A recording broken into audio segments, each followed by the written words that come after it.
exactly when I first met him in Dallas. And gosh, he would have been like 22 years old back then. So it's a terrible, terrible loss. I was just stunned when you were the first one to give me that news. I was just stunned when I heard the news, and my heart just goes out to his wife and their two beautiful children, such small children. They're even younger than my kids. So this is just, it's beyond tragic. And I think we've got to get to a point in this country where we can disagree and not resort to violence. And this is just unlike anything I've seen in my lifetime. It's just unbelievable.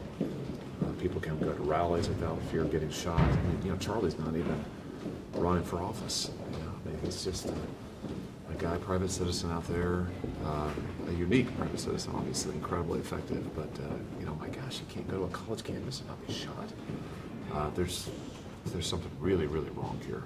So I hope that part of his legacy, he was such a man of faith, which is something we shared together. I hope that will reverberate and people will remember what's most important in life.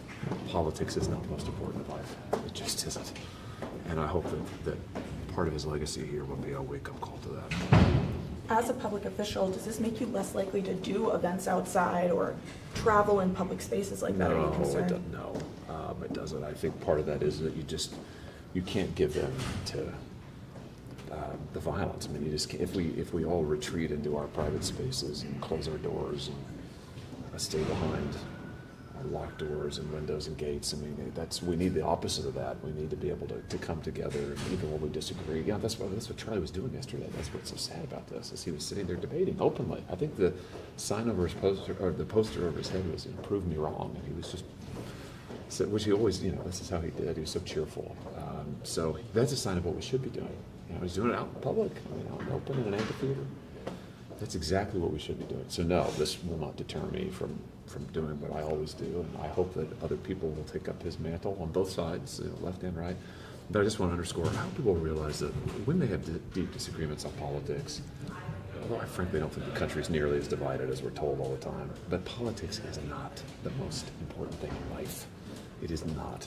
And Charlie lived that, and I hope people in the wake of this will see that. That'll lead to a new sense of grace in our national life, and say, you know what, okay, I really disagree with what that person's saying. Maybe they even drive me a little nuts.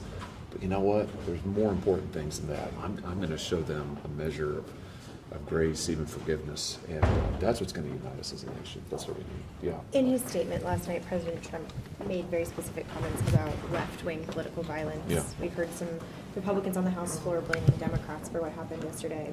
What's the path forward on that? Is that the correct way to be responding to this, or is there a productive way, I guess, would be better? Well, I think we do need to condemn the violence.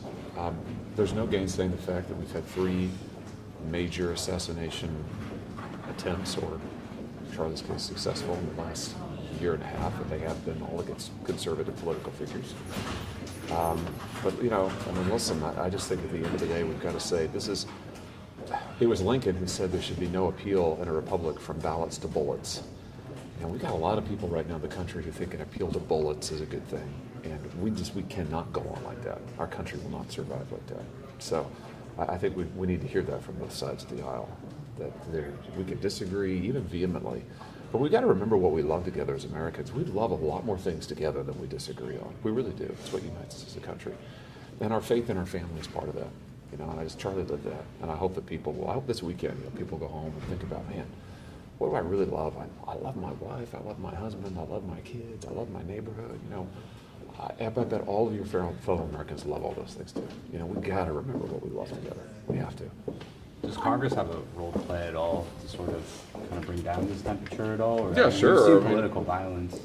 Yeah, I think we've got to quit referring to our political opponents as terrorists and Hitler and, whatever. Fill in your pejorative. Again, listen, nobody's more aggressive in the hearing than I am. Nobody is going to be more forthright when I have a view than me. But that doesn't mean you have to tear down your opponents and call for them to be killed. And we're seeing this all over, all the time, in prominence. Charlie posted not that long ago on social media about the culture of political assassination.